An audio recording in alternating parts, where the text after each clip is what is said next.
Hello and welcome, I'm Arumba. Thank you for joining me. Let's play some more EU4 as Norway. So we're getting pretty close to having enough diplomatic power to pick up that next idea group. Bump up our Grand Navy force limits by plus 50%. That'll be fantastic. The other thing we could do is we could build some more temples, which are pretty much always a good investment. 2 more temples would give us 1 more naval force limit, taking us to 17, but I don't believe the rounding would really work out in our favor and actually get us an extra force limit once we take the next idea. So I don't know. We might stick with our current number of temples for the moment. Meanwhile, our potential ally Novgorod and the Livonian Order are getting smashed, as is the Teutonic Order. Nobody is going to be any use to us whatsoever. Denmark still has the same rivals or enemies as they've always had. Scotland, Novgorod, and the Hansa. And then Scotland, still hostile towards us because of their stupid claim on this land here. Why don't you go to war with England? Maybe we could become their friends by... interesting. Maybe we could become Scotland's friends by rivaling their enemies. They've rivaled England. Enemies are countries that view this country as a rival. Okay, so they've rivaled Brittany, Denmark, England. We can't rival with Denmark because, unfortunately, we are, minor nation compared to them. We could rival Brittany. For 10 Diplo points, I'm willing to try it. I mean, why not, right? Scotland, we are totally friends. We're going to be friends. Do you understand me? Good. Anyway, so Novgorod has accepted peace from their former enemies, Poland. So Novgorod has just surrendered to Poland. So that means that Poland has separate peace. That's kind of strange. Or no. That's not true. I'm sorry. Poland didn't separate peace. Poland's the war leader and they peaced out Novgorod because they're actually attacking the Teutonic Order. So Poland gains a little bit of prestige, but they lose some of the war score due to occupation that was happening in Novgorod. Although Novgorod is still being attacked by Muscovy, no surprise there. I'm assuming Muscovy is going to eat Novgorod. Hey, surprise! Look at that! Muscovy's militarist. It's shocking. Who would have thought that they would be that aggressive? We're gaining 4 gold a month, not bad. Only 5 Diplo points per month. We're kind of eating up quite a few of our military power by having that second commander, but he's so good! We really can't afford to not have him, you know? Poland has accepted peace from their former enemies, the Livonian Order. That's another person they've pieced out separately. Against this guy, they are taking 14 ducats and gaining some prestige. They will annul their treaties with the Teutonic Order and Muscovy. So Poland gains a little bit of inflation. Poland gains 6 more prestige. Poland's really profiting from this war here. But they don't really have a lot to support their prestige, so it's going to drift down pretty quick. I'm imagining that this whole war is about to end. Not much going on. We could build up another man. We're at our manpower cap, so it would make sense, I think, to try to get another. The question is, do we want to go with knights? Or do we want just more infantry? It costs 2.5 times as much. And our ratio is pretty solid. We could easily support a third. Let's get a third. Got to make good on our force limit, you know? Some dude changed his loyalty because we don't have enough papal influence. Doesn't really matter much. Could build another temple. We could also just build, having 1 armory wouldn't be a bad idea. The regiment cost down by 5%. If we trained all of our units slowly out of one province, then it's effectively a 5% reduction in overall cost. So 1 armory in this province would probably be wise. Let's do it. Let's totally do it. 114 manpower. That's crazy. 114, my goodness. With that 114, that on its own increases our manpower cap by 11,000. 11,400, that's insane. Totally worth it. Yes, we're at low maintenance, we know that. There's a navy here that Mecklenburg owns that we can't afford to probably go kill. Or rather, I doubt they'll ever leave their harbor. It's too bad you don't gain any resources from blockading. You gain money from sieging. You get the looted province modifier. This thing here. No, that's harsh treatment. There is one, looted province. But anyway, You gain money. It doesn't have a pop-up or anything, and it's hard to actually measure, but you do gain income for looting provinces, but you don't gain anything for blockading, which is disappointing. So the war carries on. The Livonian Order is still pretty happy with me. They're still supporting my independence, right?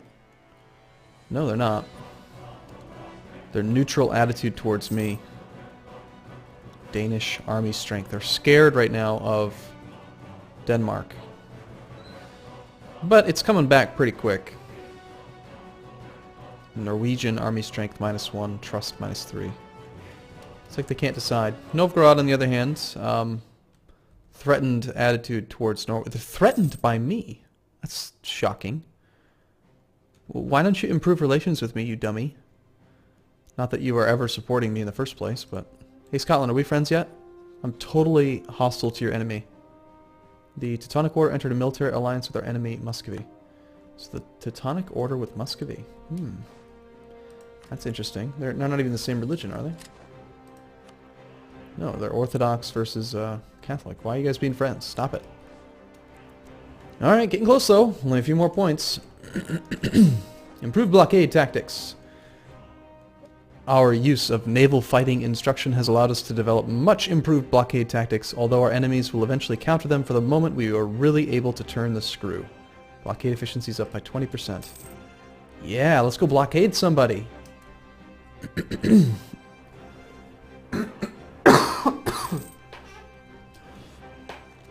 I mean, again, if we actually got anything out of it, I might consider going and doing it, but it would be pretty strong against Denmark. How is Denmark doing on army anyway? Denmark has 9,940 troops. We have about that many. But then again, if we go to war with Denmark, we go to war with Poland and Muscovy, or not Muscovy, but Lithuania and Sweden. Sweden. Who only has 5,600? We could totally do it. We could totally do it right now. Let's wait until we have the extra ships. Hopefully this war carries on for another year or two. Because we only need 5 more months to get our next idea. Could have done it 2 months earlier if I hadn't rivaled Brittany. Brittany's probably thinking like, what the hell? Why are you... What? They're probably never willing to stop being hostile towards me. Just because they really want my land. Have a claim. Sad times. It makes me very sad. Oh. Look at that. We can't... Denmark. No! Denmark is actually beating out Mainz. We were competing. We were able to keep up with Mainz. You know, we took turns, but... hey, we have found common ground with one of our neighbors in the fact that we share the same faith. Our relations have improved, and this can only be good for the future. Yeah, Scotland, be my friend, damn it. We're nice people. We need you to support our independence. It's important. Livonian Order, support me again. Do I need to improve relations with you again? I might. So right now our diplomats are working on the Papal State, which is our mission. We are getting close. Papal State is currently at +100, so it should end right now. Ta-da! Yeah, just like that. What a coincidence. Protect against Poland. Have an army equal or larger than Poland. Yeah, that's not going to happen. Hey, we can get our idea. So naval force limits and production efficiency +10%. So that production efficiency +10% is going to make us some more money. Yay! That's good. But more importantly, most importantly, our naval force limit is up to 24. So let's build more boats. More light ships. As many as we can muster. The Teutonic Order has accepted peace with their former enemies, Poland. The Teutonic Order will become a vassal of Poland. The Teutonic Order will pay 27 ducats. Interesting. So Poland now has this dude as a vassal. He's no longer going to be able to support our independence then.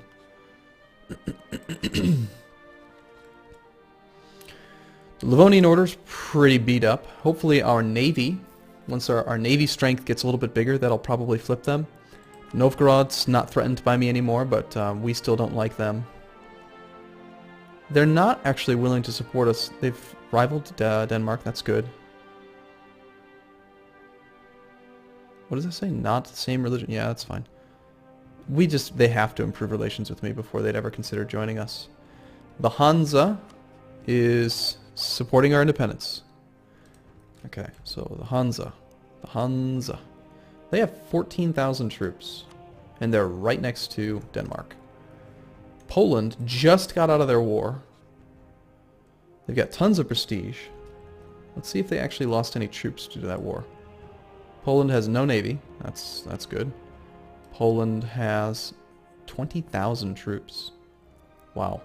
That's kind of scary as hell. But we could blockade them and prevent them from getting to our territory. Sweden has only 6,000. I feel like this is like a golden opportunity, isn't it? Fortify, accumulate money. Build an earth rampart in Halogaland. Can we really afford to spend 50 gold right now on that?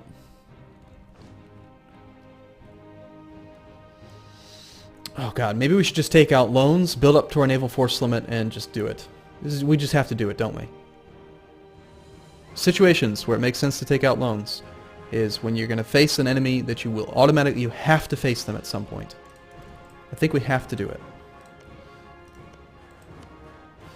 Scotland's still just a dummy, and they're never gonna support us. Hostile towards Norway. Damn you. Scotland, would they even have anything reasonable? They only have 6,000 troops. And 11 boats. But they've got heavies.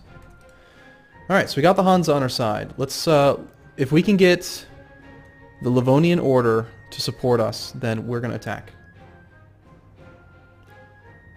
Alright, so this is the replacement. Okay, yeah. We can bring back the guy from Rome, the Papal State. Let's bring back the guy from the Hansa. Let's get the support of the Livonian Order. Although, do we really want the Livonian Order in this war? Just to get them beat up again? They just lost. Let's see, for some reason they don't have the word "the" in front of their name. They have 2 ships. And only 4,000 troops. I don't think we want the Livonian Order. So it's just going to be me and the Hansa versus Denmark.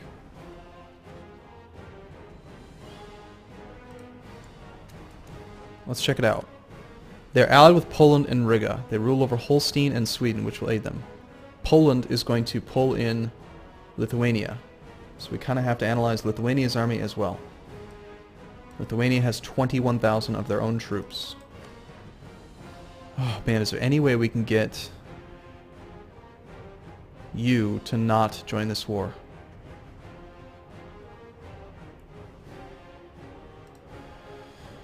Oh man, it's brutal. I'm gonna do it anyway. I just want to try. Worst case scenario, at the very least it resets our personal union timer so they can't try to annex us. And maybe we can win just by using Scorched Earth. Now, if we torch the ground, we can burn through Poland's manpower, possibly. Who knows? I don't know. I think we should do it. Let's do it. We're going to do it. We're going to take out a bunch of loans. We need more troops, though. How much over our force limit can we afford to go?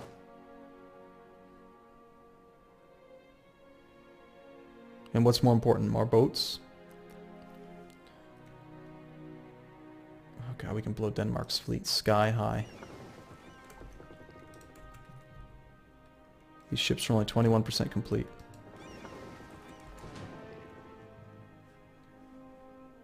Denmark's got 7 galleys there, 3 trade ships. Let's do this. We're going to position our ships in a spot where we can blow up half of his fleet. Holstein, Denmark, Denmark. There's the lights. These guys are in port, right? Yeah. We need to find his... Yes. There's the light ships. His light ships will now be in the southern Norwegian Sea. That's this one. On the 28th. We will be there on the 29th, so we'll just wait here. Alright. This is scary. But we're gonna do it! We're gonna do it! Defend the capital, Akershus. So we just have to defend this province, which unfortunately is plains. But, yeah, Maybe we should move our capital to make it easier to defend. That would cost 200 admin points, but we could move it to a mountain. Might make sense, actually, to move it back into the mountains. Why does this one give so much more manpower than this one? It's just got a really low base for some reason. Of course, having your capital on the coast gives you more naval force limit, so I'd probably make it this one, if anything. But the problem with moving our capital is that it changes our trade node. So we'd end up having this as our primary trade node.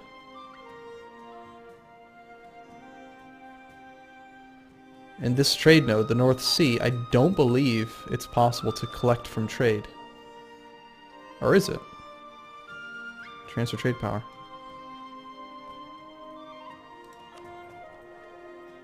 Wait a second. Is it possible to just collect from that coastal thing?